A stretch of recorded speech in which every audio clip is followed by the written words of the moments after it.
Welcome to Fight the Good Fight Club, the podcast about the relentless pursuit of a life and relationships filled with purpose, love, joy, and peace. If you're ready to get real and dig deep, then you're ready for Fight the Good Fight Club. Hey everyone, welcome to Fight the Good Fight Club. I am your co-host Cynthia. And I'm Marcel, Pope. Sorry, I cut you off. I hope that's not paused. like the rest of the show is going to be. I kind of paused. It's like I forgot my last name for a second. I don't know. Today's going to be a really interesting show. I know I say that every single episode, but I learned something. I love sitting back and listening. Marcel, he tells me what we're going to talk about each week. And I'm always excited. And some I get right away and totally understand what and I start processing it pretty quickly. And others, for one reason or another, I have, it takes me a little longer. And talking about God specifically is something that I pause because I always think of, is the audience going to be able to wrap their heads around what it means and not focus on the religious part of God, but actually the spiritual component. But before I go much further, let me just tell you that today's lesson is lesson 30, and God is in everything I see because God is in my mind. Marcel, let's first talk about God and then talk about what this lesson means. Okay, so this lesson, God is in everything I see because God is in my mind. To your point, just to be clear, we're talking about the content of an idea, not the form of it. So, there are many religions in the world, different forms, Catholic, Protestant, Baptist, Jesus Christ, Latter-day Saints, whatever they are. There's 50,000 different forms of religion. But I would say that the vast majority have the same type of content. It's around benevolence, doing good, do unto others, have them do unto you, the golden rule. I think by and large, most have that common content thread weaved. And so we're after the content. So the word God, so it dawned on me when we were talking, because I know it's important for me too, to not to confine God into a form of any type. But here, let's think of the opposite. Okay, so you say, God is in everything I see because God is in my mind. When we were covering this morning, I looked at you and I said, where are you? I see you, where are you? You went, I'm sitting here, 2 feet away. And I went, no, you're in my mind. That's where you are. I love that. If I run it around your mind. But you, baby, you're also in my heart. What is that pickup line? I heard it. Your legs must be exhausted. Why? Because you're running around my mind. I was going to say something else, but that's kind of, never mind. So I never know what's going on up there. Okay. Sometimes it's good. Sometimes it's scary. So God is in everything I see so one of this, you look around and go, well, I see God in that fan. So when we're saying, I'm sorry, let's back up a second because you said this morning, so God in this context, so whatever God means to you, really we're talking about a higher power. Yeah. We're talking about, how do you define? So God to me is the eternal benevolent force and source of life from which we come. Okay. So that's the. And I believe that's with every living thing. That's why there is a religion, there's a Hinduism where every life form is life. Respect all life. Right? So as we're going through today's lesson, we're going to focus on the benevolent and higher power. Yeah. And the source of that. So the source is the key thing. And so when you say, well, okay, you look at a door, I see God in that door because God is in my mind. I see God in that phone because God is in my mind. This may help you better understand this concept. It just came to me. You ever met someone, and maybe you are that person, everything's negative. Your best friend, what do you think of my outfit? I think it's too showy. Okay, next day you see him. What do you think of this new purse I got? I don't know. They see the negativity in everything, right? Yep. Everything. I see the negativity in that fan. It's too big. I see the negativity in that bottle. It's green. Why isn't it? They see the negativity in everything. So this is just the opposite, right? Right. I see God in everything. And that's what this is about. It's about changing the operating system of your mind and how you're going to live your life. And you're not out to change someone who sees the negativity and everything. And if that's what you want, then that's your choice. Yeah. But if you want to change your life, you got to change your operating system. And that's what this lesson's about. What do I mean by operating system? There are two systems. One's real and everlasting. It stems from life itself. It's eternal. And this operating system, we're born into this world. And if you were born with it and blessed enough, and I know maybe you're actually one of the people that I know. I've said to you, you're always happy. Aw. You are. You wake up like sunshine. You go to bed when the sun's setting, the sunshine's still up in you. You know, and I've always meant that. But now, we're a lot closer. But I got to see some of the darkness that you've experienced. A lot of people may not know, but you choose this because your operating system. You've been through a lot of work to develop your operating system and change from the dark one. So the one operating system is based on your egoic mind. It's based in fear. It's based in lack. It's based in limitation. It's based in separation. It's based in fear of loss of abandonment. It's fear of loss. Maybe you've been abandoned. You want to be abandoned again. So that fear, anything that reeks of abandonment, you see that in everything. Well, I really didn't want to get that because I could lose. And you see abandonment in everything. You see fear of loss in everything. So in this lesson is saying, just see God in everything. And that you do it enough. So it's like, who was it? I can't remember the American psychologist who said, a path of 1,000 miles or journey of 1,000 miles isn't accomplished with one step. You take the first step and you keep taking one, and then eventually, same thing with the journey into our minds, how they work. So I was really excited because this is the third year, and this is the year I feel like I'm really getting this stuff. Yeah. And so, but that made so much sense.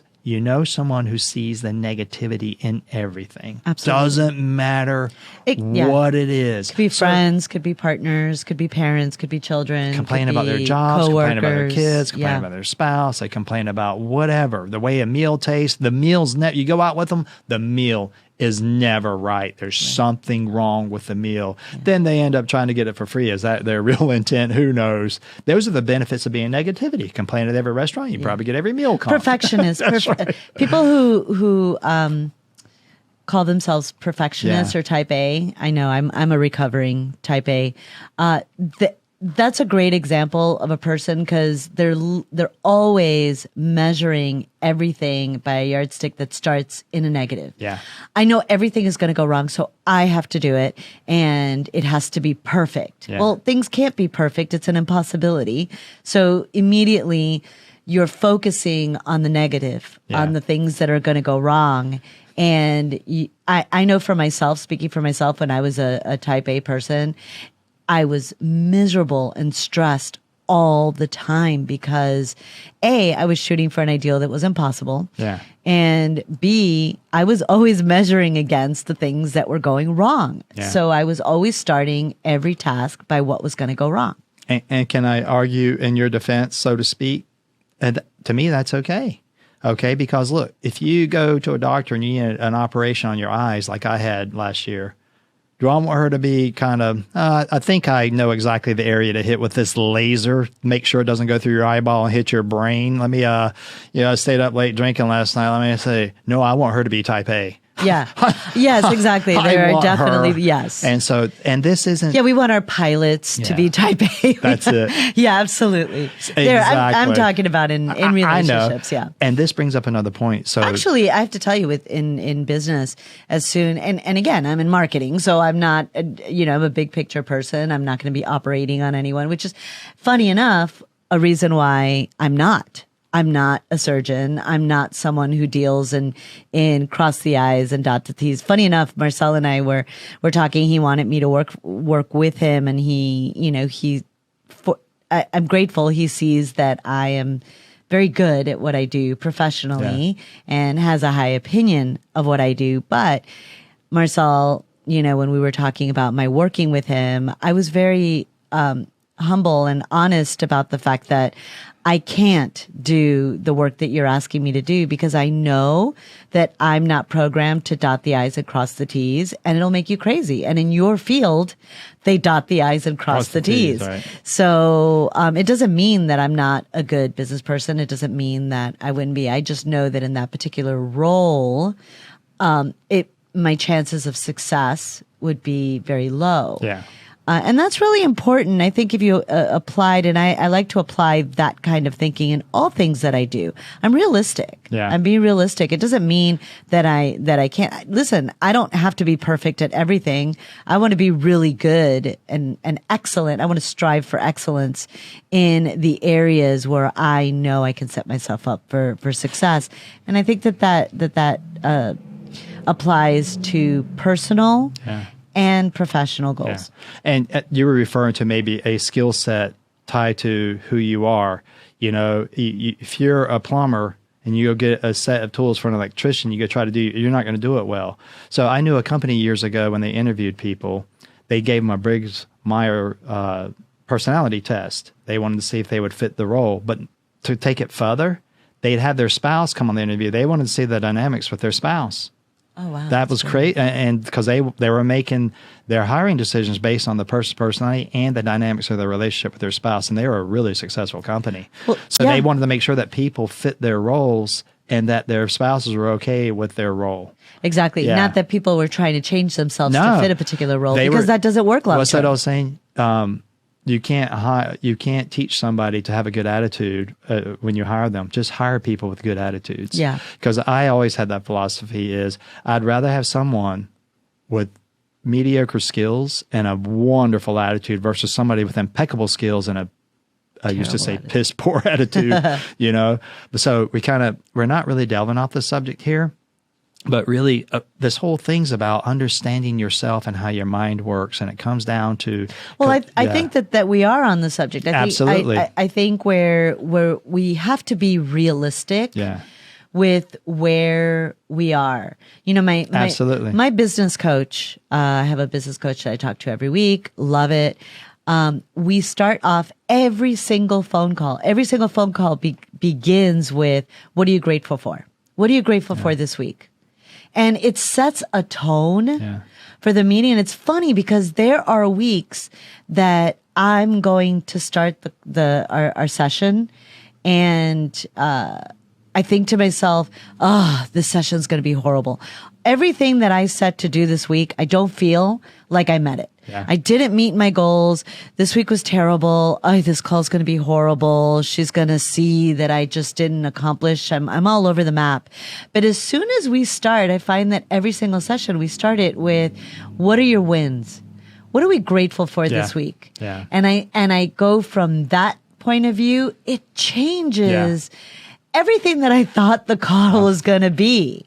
And when I start everything that I do, where God is in everything I see, because God is in my mind, it completely shifts my perspective. And you know, you may have been living this lesson for a greater part of your adult life and unbeknownst, you know. So again, the whole backdrop of this whole podcast, Fight the Good Fight Club. The good fight is within our own minds. We're trying to achieve peace of mind. That's already there. We're trying to find it within ourselves, and everything we need is within ourselves. And so this lesson here is talking about, you know, I do everything and, you know, to be happy, but I'm still not happy. Well, that's where you sit back and you examine what is it you're thinking, because a classic portion of this lesson is the idea of projecting into the world what's in our heads. So typically we build that vision, hope of happiness in our minds and project them into that, and our happiness is dependent upon what's going on, who's in our outside world. It's outside of us. Then when that changes, our happiness changes. So that they distinguish between earning your happiness.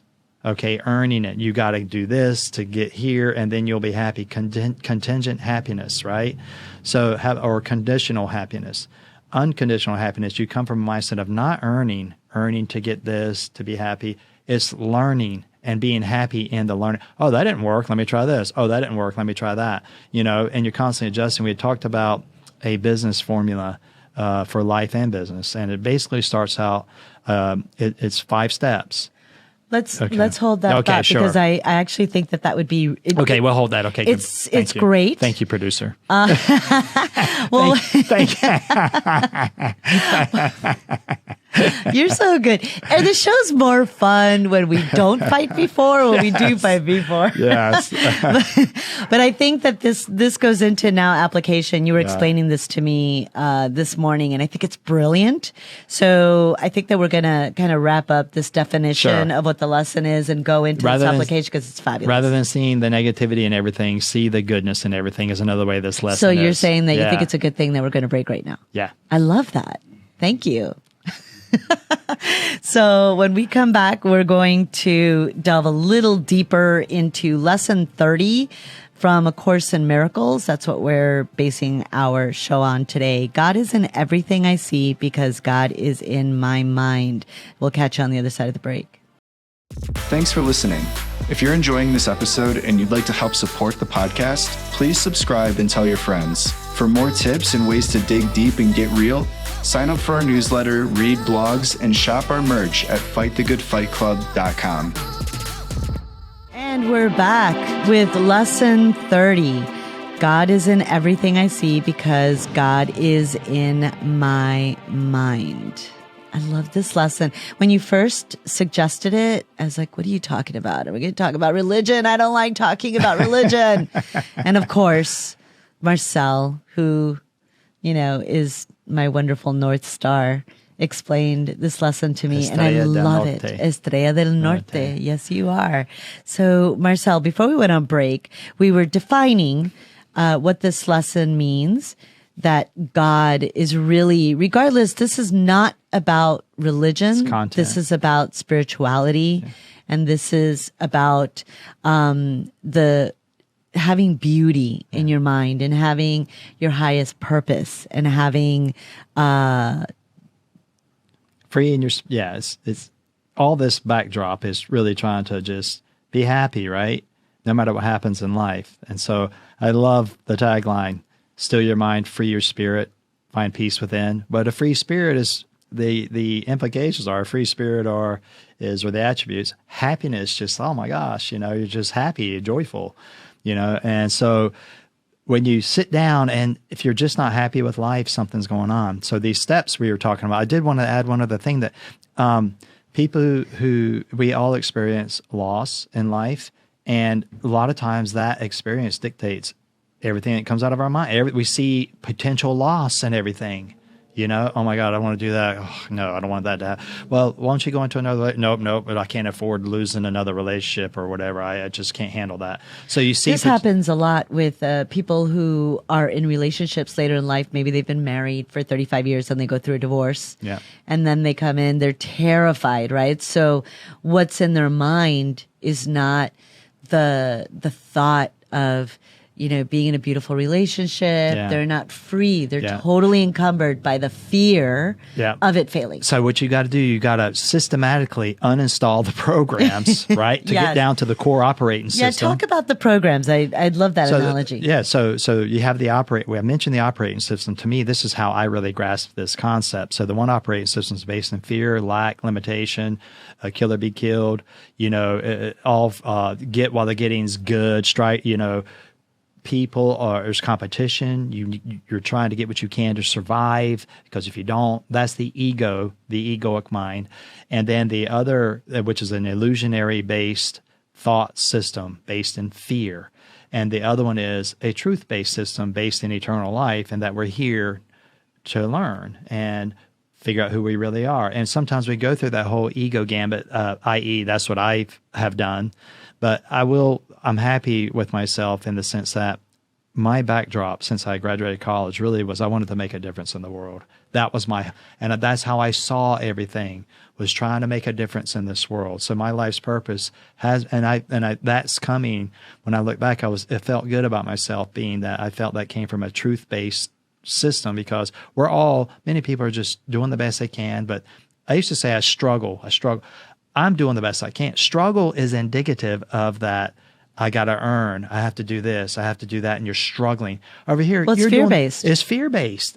So to change your thinking, okay, I have always done the best I can where I was with what I had, with what I knew, but I'm always trying to learn, and that's why this lesson really, I guess, for lack of better words, have really felt much better because I'm realizing who I really am. So I play a role as Marcel Pope on this planet. Everybody's playing a role, and that does stem from ego, right? And sometimes we have to use the operating system. Sometimes there's an old saying: "Be as innocent as a dove, but wise as a serpent." Those are the two operating systems. Innocent as a dove's the truth, the love, But sometimes you gotta operate on the other operating system. Fight fire with fire, maybe, things like that. So they're coping mechanisms, but really your underlying operating system should be, I shouldn't say should. For me, I want my underlying operating system to stem from truth and eternity, because I know that my life will leave this body one day. Yeah. And that's the other thing. We are not a body. We are spirits. And so when you identify with your body, that's where all those fears come in. Yeah. And, when you said that, it reminded me something that happened this week, and I think it's really important. This works in all areas of your life. You know how people say they play different roles, but it works in all areas of your life. And if you know what your values are, if you know where you're coming from, then creating win-wins for yourself or for those around you is so much easier. I'll give you an example. This week, I have a colleague that called me and said, "Hey, I have a client for you."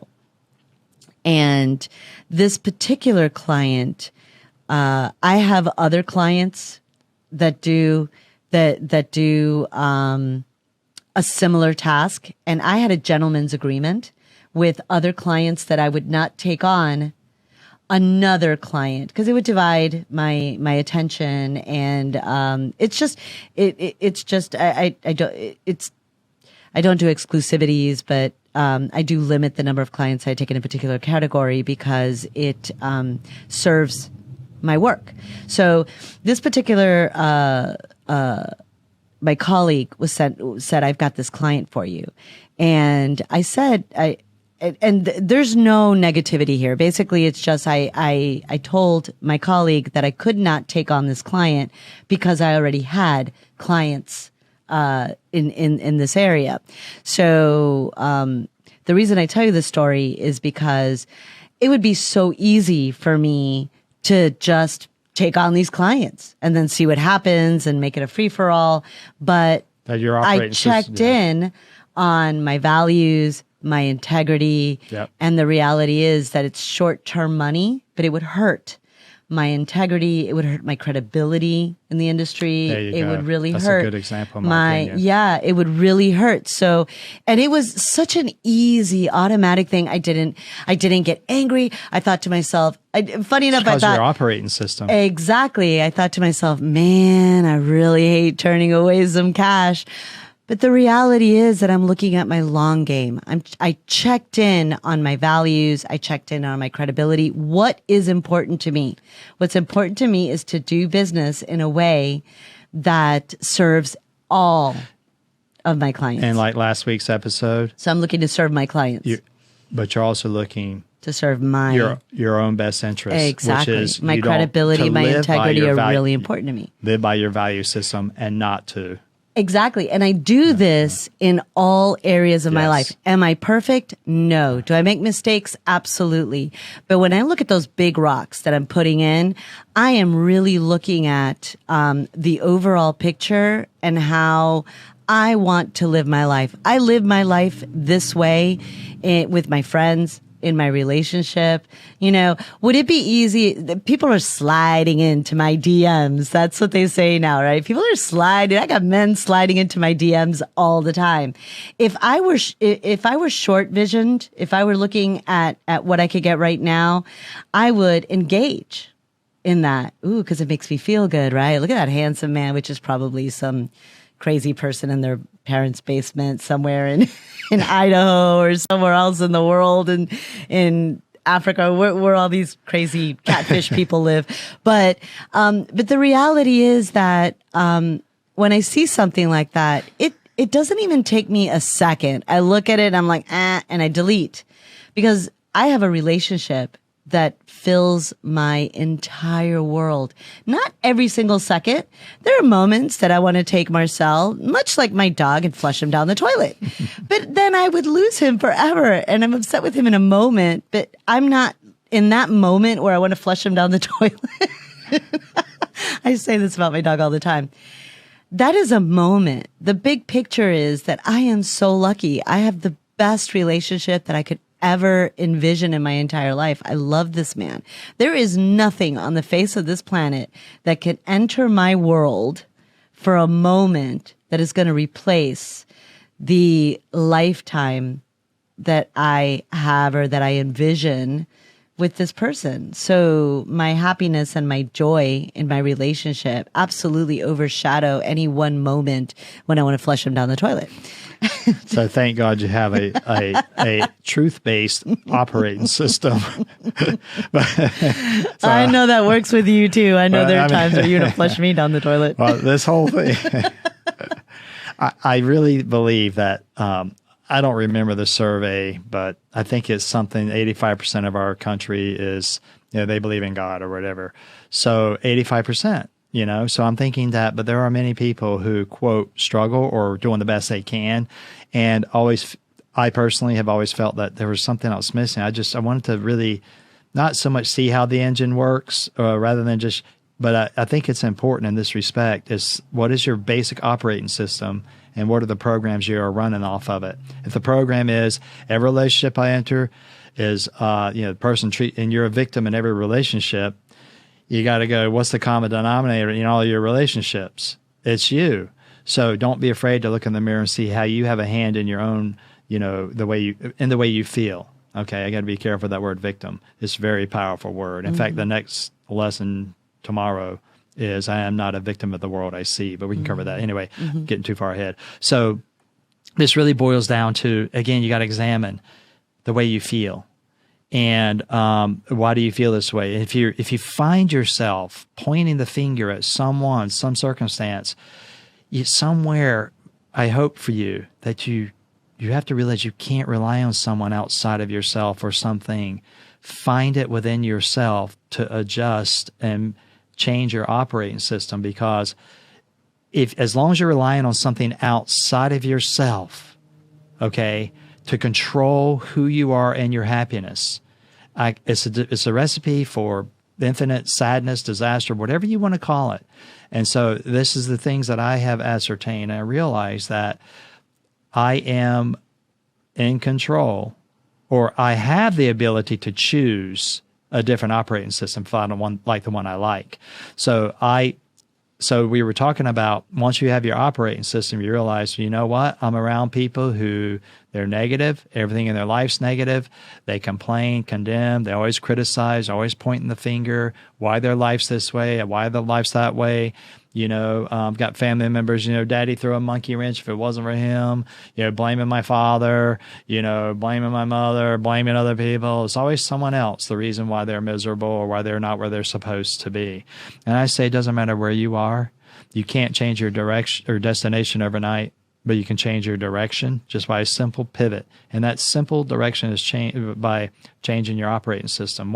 And sometimes getting rid of a program in your mind that, relationships are horrible.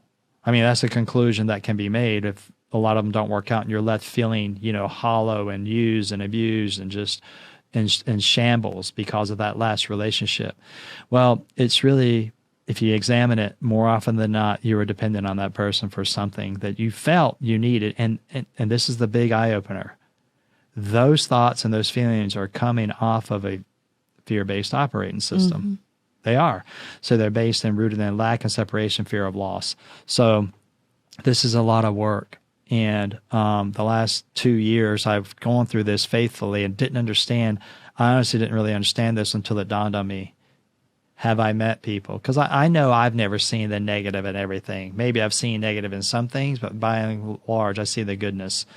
But there are people that I know that see the negative in absolutely everything. So I thought, now I get this lesson. Just see God in everything. See goodness, and you say, well, that person killed someone. Then you say, okay, then, if they're in your life, get them out of your life. But if it's somebody on TV or whatever, just let it go and realize that, he's playing out whatever he's doing. And yeah, it could fall on you. I fell on one of my brothers, someone else's world of negativity fell on my brother and they murdered him, and I feel bad for him, but I've overcome my feelings of that loss, but I want to be happy the rest of my life. And I shouldn't feel guilty that I'm happy and my brother got murdered. And that's where I was. And I think a lot of people feel guilty about trying to be happy and I think there are some establishments out there that use guilt to control you to do whatever you want to do. Guilt is I think it's the lowest rung on the ladder of enlightenment. Shame, yeah. Shame and guilt. Mm-hmm. And so overcome those.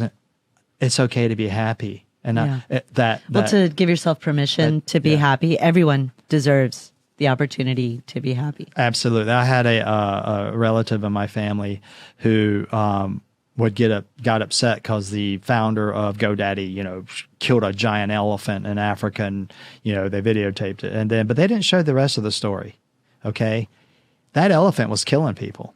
I mean, just rampaging through villages. And when he shot him, he stopped the killing of people. But then they took the meat and fed a couple of villages. So, that's just an example of how we got to figure out, what's going on in our mind, what's being fed us, You don't need to be fed anything. You need to just, what I do is I don't let anybody feed me anything. I don't go by what I read or what I hear. I've tried to be rooted in truth. This is all a temporary show for all of us. We're all eventually leaving. Do we want it to be a good experience? And if it's been a bad experience up to this point, then maybe examine your operating system. If you've blamed other people, parents, siblings, coworkers, bosses. That's why those initial podcasts were about forgiveness. Why forgive them? Because they're clouds blocking the sunlight out of your life. You're holding on to the clouds. You'll never see the sunlight as your whole. You can't hold on to a grievance and have happiness, because the grievance is causing your unhappiness. And you go, well, that person caused it. Well, no, maybe they did. But you can change your operating system and go, forgive it. Just let it go. You're holding on to it. There's a story about how, I think it's in Africa, how they catch monkeys. They put a peanut in a jar. And when the monkey grabs the peanut and makes a fist, they can't get their hand out of the jar.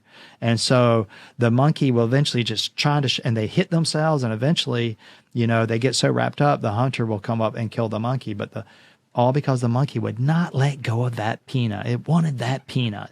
So what peanuts are you holding on to that are maybe causing you sadness? And you got to let that peanut go if you want to live, and be happy. That peanut is a grievance. What are you holding on to? That's why forgiveness is huge. So when you see God and everything, I know someone who was you can probably get what I'm saying, very misappropriately treated as a young girl from an uncle, that old classic case. And nobody did anything about it. Well, I guess it's 50 years now. She now talks to that uncle who's in his, 90s, and she's realizing they have a lot in common. And she's like, you know what? Because she and I talked a lot. I said, look, you are not a body. Your body may have been something done that you didn't want. You are a spirit. So don't let people damage your mind. Bodies, they can be damaged. We can lose our arms, lose our legs. People can do stuff to them but don't let them damage your mind or make you come from an operating system that you say is caused by that, whatever was done. So she changed her operating system toward this guy. She moved over she realizes they both paint, they both love music. She forgave him. She forgave him. And she's like, oh, she already can feel sadness when he eventually goes. He's not doing real well. But I'm so happy for her. She forgave what had happened, let it go, and she sees someone that made a mistake, and now she's happier. That big thing that haunted her whole life, she finally let it go. So at any rate, so this whole idea of God is in everything I see because God is in my mind, all I can say is think of the opposite. I no longer want to see the negative in things. I want to see the goodness in things or whatever. And it all comes back. So we had talked about, so real quick, if you step back, because we always come back to relationships, right? Because inevitably. So do you want to do that in the next segment? No, Okay. we could. Let's go ahead and do Okay. So the whole idea, because the thought I thought was more powerful than that. So, all right. So the 5 steps of achieving anything in your life is, the first step is your philosophy or your operating system. Once you get that in place, you form it. Where does this 5-step come from? So these 5 steps are about achieving happiness in life, or even success, let's say. Is this something you formulated? No, I actually learned it from a gentleman, business philosopher. His name is Jim Rohn, Rohn. And I learned this when I was right out of college, and I've employed it in my entire life in business and everything. But he said there are half a dozen things that make up 80% of the difference of whatever you're trying to accomplish in life, and spend all your time finding those half dozen things. And then once you've identified them, they're 80% of whatever you need. Go with those. And he boiled down to success in business and life into five steps. The first step is to form your philosophy. And this whole idea of God is in everything I see because God is in my mind can be is your operating system. Okay. So philosophy. Second step is, from your philosophy, you're going to develop an attitude, right? If you see your philosophy is all people are bad, that's your philosophy. What's your attitude going to be toward people? Negative, right? So philosophy, and then the next step is you form your attitude from your philosophy. Then you take your attitude and you figure out what activity you need to take. So you take the activity, and from the activity you get results. And if the results aren't what you want, then you go back and you look at your activity. If the activity looks good, based on what? Based on your attitude. And then you go back to your philosophy if you're not getting the results you want. But then if the results are what you want, and it coincides with this lesson, you're learning what works, what doesn't work, trial and error, whatever. But as long as your philosophy and your attitude are in line, your activity, you can adjust that. Okay. And then once you're getting the results you want, then that's how you develop what he calls your lifestyle, your style of life. Okay. So, and that 5 steps I have lived by. I've always gone back. But never did I think of it in these terms, because I always thought of that as, good and bad, positive and negative. So you come from a positive, good operating system or a negative, bad operating system. And so once you mechanically and intuitively know, you have this knowledge now on how your mind works, you can now use that knowledge to your advantage and maybe figure out why your relationships haven't, maybe the one you're in, why you're unhappy. Maybe you're projecting on this person something you want that person to be or do, and they're not. It can be something as stupid as, I don't like the way they dress. And that is forefront on your mind, and you kind of let it go, but it's there. It's silly stuff like that really erodes a relationship. Maybe they said something a long time ago or did something. You never forgave them. You're holding on to that grievance. But nonetheless, you want to, it's about your happiness, right? This is an adult, right? Situation. Life's adult after 18, supposedly.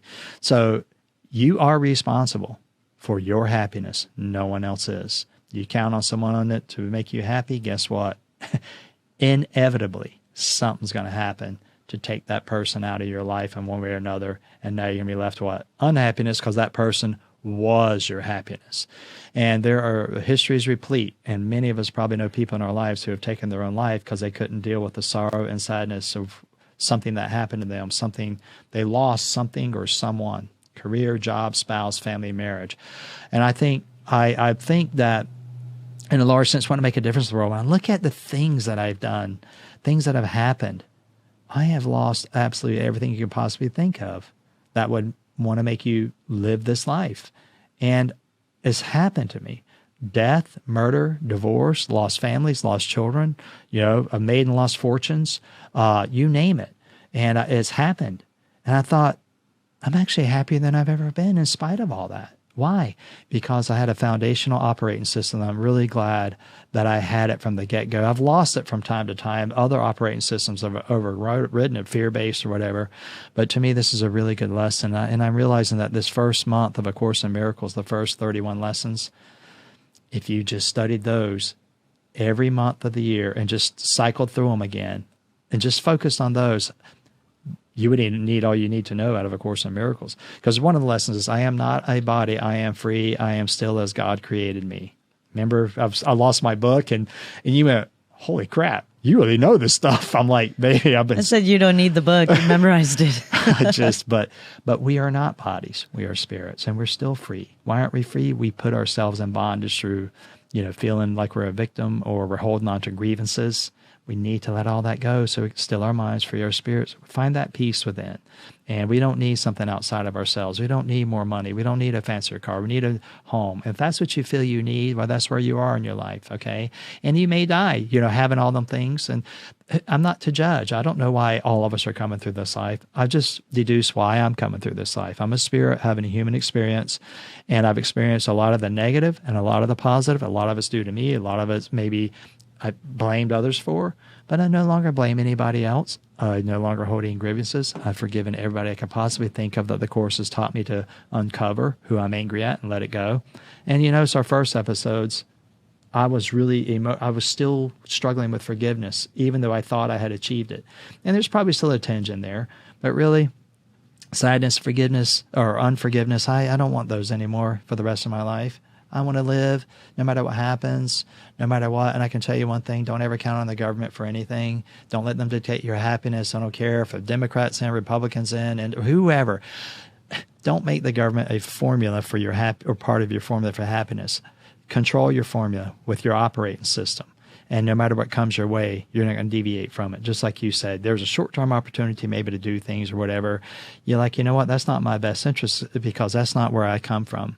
It looks good. Temptation's great, and not for nothing. A lot of these lessons, Course in Miracles, are nothing new. There are many other books. I told you I lost a friend who pretty much, ghosted me, because in her mind, if it doesn't come from the Holy Bible, it's satanic and paganistic, and it's not of God. It's a false prophet, to use her words, and you're getting involved in a cult. And I'm like, okay, if something helps me understand something, truth, truth is incontrovertible. Well, that's based in fear. This is someone who believes that if they can't control you, if you can't believe what they believe, then they need you to validate their beliefs by believing what they believe. And this girl's brother's dating a Jamaican who she swears has chicken rituals to Santeria. She ate some food that this girl prepared from Jamaica, who believes in this voodoo, chicken Santeria, and that she was ill because she was projecting, and her thought confirmation devices were coming in, and I'm thinking, because the girl doesn't believe what she believes, so she has to make up stories about it to justify her beliefs. That food sounds pretty good, man. I'll take some of that. It's all a matter of perspective, right? I like Jamaican jerk chicken. That stuff's great. Really good stuff. But yeah, I have absolutely. Just like and in terms of relationships as well, I've actually, air quotes, lost girlfriends who didn't agree with my decision for relationships. This guy, he's not right for you. He's going to leave you. He's going to do A, B, C, D. And I think to myself, you don't even know. You mean the one that guy drank all my beer? No, I'm not. I'm talking about my other friend, the one that I babysat. She drank all of it in one weekend, man. It was wait a minute. Yeah, I am talking about that friend. That's right. She's evil. She drank all your beer. And she's the one that made you put your dog in a kennel. She didn't make you, but I kept saying, think about this friend of yours. And you justified every time. Well, and I would do it again because she was bringing her dog over, and her dog was abused. She rescued her dog. I would do that all day long. So I put my dog in boarding because I was afraid. Let me be a little more dramatic. You decided to traumatize your dog short term to accommodate this other dog who had been abused. Well, I was picking on you. Actually, I was saving my dog. I was afraid that her dog might hurt my dog, and I wanted her to come visit. Or how about her? I pointed out, why doesn't she just leave her dog in a kennel? Yeah, exactly. Yeah, that was my point. I was trying to show you what's in your best interest. It's okay to compromise. You leave your dog one time. Next time you come up, I'll put my dog. That would have, but she dictated. Yeah. But anyway. Well, I guess that's one of the reasons why You know, I miss her terribly. I wish we were friends. I actually liked her too. And my heart goes, now that we understand this more, we send her more love. So what I was saying about my friend is that sorry. She was there a period at the end of my sentence? No. What it was really sad. And I think that this is really important because we have in our lives, especially when you've lived for a certain amount of time on earth, and even, you know, younger, when I was younger, I didn't realize this. And it really tormented me when things would happen with the people that I loved around me. Yeah. But what I realize is that, there are certain things that she is seeing, you know, that I forgave my family, that I have, you know, what I feel in my world is a healthy, great relationship. But she was looking at these changes that I was making in my life, and she just decided that she didn't agree with any of them. And so she just decided, she unfriended me, she ghosted me, all that fun stuff. And I was hurt, but rather than sort of create a big giant deal about this and internalize it, was I sad? Do I still feel it? This was a year ago. I'm still sad about it. If she called me, honestly, if she called me tomorrow, I would totally talk to her. I know you would. If she reached out to me, I would absolutely. Because of your operating system. Yeah, because we didn't have a fight. I can see the big picture from, by the way, this is my opinion of why she ghosted me, and whatever, could be totally something else. I don't know, because she ghosted me and didn't tell me.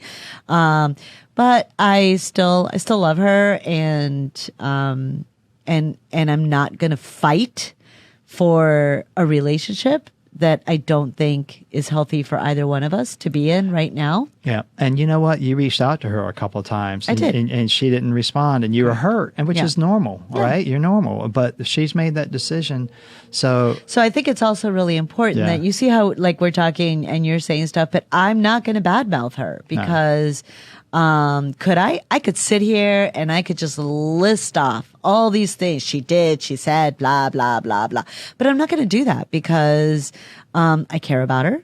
I want only the best for her. And just because my feelings are hurt does not justify a need for me to pacify her, to make myself right by saying bad things about her. Okay, so I still have a residual fear-based operating system because I guess I'm still angry that she drank all my beer. Yeah.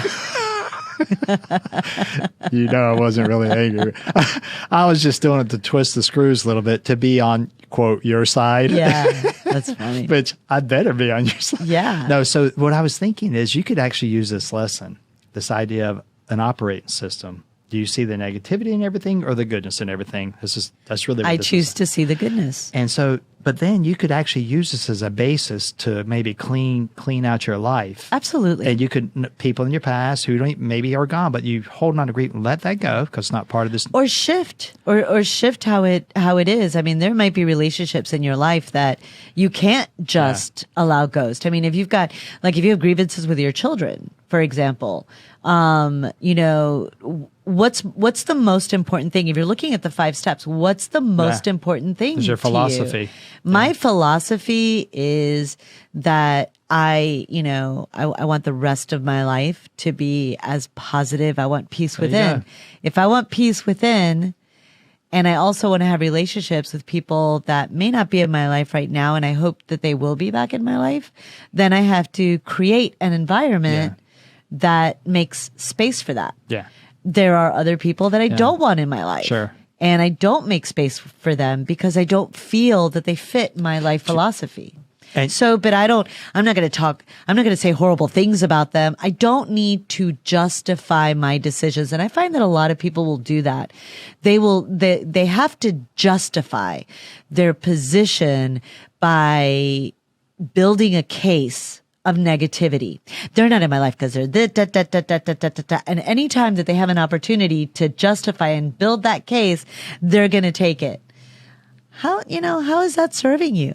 Right. Okay. So when you said that person, how about, people are angry at God. God doesn't exist because this happened to them. Yeah. So read something years ago. If you don't believe in God, then you just are cutting off your invisible means of support. This is a true story. My son, my oldest son, I was talking to him yesterday. I haven't spoken to him in a couple of weeks. We were talking, and before I get to that, my mother's unpacking her stuff still. She found a picture of my late brother who died of cancer when he just graduated from law school. In the picture, he's in this nice suit, and he's got this look in his eyes like, I got my law degree. He's full of possibilities. Oh my gosh. And so I took it, and I don't really have pictures laying around anymore. And I put it on my dresser. And this was like, I think Wednesday, the prior week. And so, Tuesday of last week. So I sat it there, and I just looked at it, and I said, Sean, please look out after us. Please look over us, please. And I just walked off. So I'm talking to my son yesterday, my oldest son. He goes, oh, Dad, I forgot to tell you. He goes, I had this vivid dream. It was so real of you and Uncle Sean. I was on the couch, and he went, come on, let's go get some chicken wings at Hooters. He goes, Dad, and I said, when did that happen? Guess when it happened? After you said that? Yep. Oh. What are the odds of that? Yeah. And I'm thinking, so here, maybe I'm projecting the world. No, what doesn't matter. I truly believe if you put out. I'm telling you, it comes back. So either the universe is listening. Our minds are connected, and his mind did that, or maybe there is some real thing to. Yeah. We come to this earth and we get glimpses of us being spiritual. Yeah. And maybe when we're spirits, we get glimpses of us being humans. Yeah. And maybe we can the energy we can control it between the worlds. Yeah. I don't know, but it's really wonderful. That was awesome, man. That's amazing. That was amazing. And you're able to. He was astonished too. I know, that's pretty extraordinary. Yeah. And you're able to feel that because your mind isn't clogged up with bitterness and sadness. It's open to receive the wonderful things that could come into your life. And we need to go to break. Okay. So we could talk about this great feel-good stuff all the time. So when we come back, I saw your finger up. You wanted to say something. So when we come back, Marcel is going to share this amazing thought that is in his mind. And we're going to come back and we're going to wrap up this amazing episode with some nuggets on how to practice lesson 30. God is in everything I see because God is in my mind. Catch you on the other side of the break. Thanks for listening. If you're enjoying this episode and you'd like to help support the podcast, please subscribe and tell your friends. For more tips and ways to dig deep and get real, sign up for our newsletter, read blogs, and shop our merch at fightthegoodfightclub.com. And we're back with Fight the Good Fight Club. We are your scout leaders, Cynthia and Marcel Pope. And today's episode is based on lesson 30 from A Course in Miracles. God is in everything I see because God is in my mind. Marcel, before we went on break, you were telling us about Dusty, your son. And I think and this wonderful connection you had with him. I like this podcast because I like leaving feeling like that's the best one we've ever done. But maybe anybody who listens to that could get really something out of it. But I'll just say I had a friend of mine who went through a divorce. And when I had him write down all the things that he really felt about himself and the other person, he had a long list of the things about that showed he wasn't unhappy for many reasons, and then a short list of happiness in that relationship. So anyway, it helped him see things clearly to let him go ahead and let the divorce happen. But anyway, one of the things that I loved was he was at work and a neighbor goes, "Hey man, someone's stealing your blinds." This girl had come to their house and took the blinds. And then he's like, well, you know what? I don't care. I didn't like the color anyway. The next day, "Hey man, they're stealing your kayak." And found out his soon-to-be ex-wife. He goes, "You know what? I haven't used that thing in a year anyway. I'm moving into an apartment. I want to be able to fit it. She's doing me a favor." Here's my point. His operating system of his whole thing, Dad, well, I just want to be free of this, man. So his whole, what was in his best interest was to be free. Yeah. He didn't care. Yeah. He didn't engage. "What are you taking my kayak? What do you do with?" He did not. He was like, "I don't care. I just want to be free." Yeah. And I think That's a good lesson. And I thought, son, you are like 25 years, 50 years ahead of me, man. Yeah. Good for you. So he didn't buy into any of the drama. So so the operating system here is very, very key. What is your philosophy? From that is your attitude. From that, you take activity. And from activity, you get results. You don't like the results, check your activity. If you're doing the right activity that reflects your attitude and your philosophy, keep on until you get the tweak and learn from the activity to get the results you want so you can have the lifestyle of happiness that you desire. And it's okay to want to be a mega multimillionaire. So anyway. Okay, Marcel, let's do the nugget. How do we practice? How do we start right now today practicing this lesson? I really like this. And I'm going to do everyone what I feel would be a favor because I didn't get this the first 2 years. What you're really doing is you're changing your operating system. When the lesson before this is God is in everything I see, and the lesson is actually God. You look at see a coat hanger. God is in that coat hanger. You see a clock. God is in that clock, and you're not being indiscriminate. You're being indiscriminate. Anything that comes to your mind, you're not excluding anything. You're not purposely. You're just whatever your eyes fall on, and this is you changing your operating system. And that's because God, just from the first segment, because God is eternal light. It's beauty. Yeah. It's everything positive. Yeah. So when you're saying that, when you're looking around, you are casting who you really are. Your light, your eternal. Oh, that's right. Because you were saying because God is in you. So you're projecting two things out of your mind. Either one's ego based, and it's a world you created that you control. You are the source, and you project into the world, and then you get information back to confirm what you're projecting.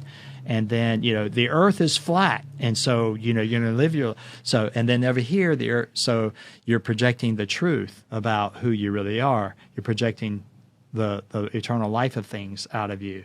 And it's like, no, you're not going to make a fan eternal. No, you're not going to make a coat hanger eternal. But the idea is, rather than projecting negativity on everything, you're projecting positivity, or you're projecting goodness. So to everything around and you. It's coming your from car. within you. Like if you want to get rid of your car, no, just project, goodness. And it's to like this. And then the people around you as well. So it's your almost husband, like, your children, your wife, your Exactly. parents. Definitely, yeah. So start practicing on coat hangers, and then go to those things, those people that are causing you the most grief in your life. Rather than seeing negativity and everything, you're seeing, God and everything.